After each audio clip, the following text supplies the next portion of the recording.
নমস্কার বন্ধুরা, রুমাল রান্নাঘরে চলে এসেছি। আজকে আমি করে দেখাচ্ছি সাবু দিয়ে একটা নিরামিষ টিফিনের রেসিপি।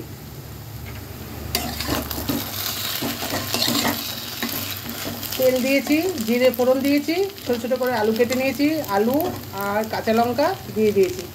সাবুটা 1 ঘন্টা ভিজিয়ে রেখেছি, তারপরে আলুটা ভেজে এর উপরে দিয়ে দিয়েছি। এটা আমার হয়ে এসছে।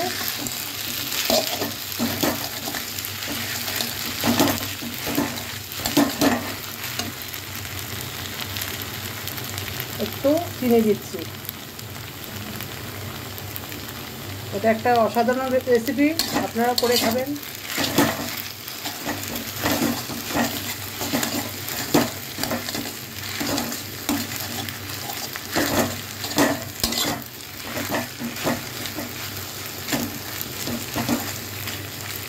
টিফিনের রেসিপি আমার হয়ে গেছে।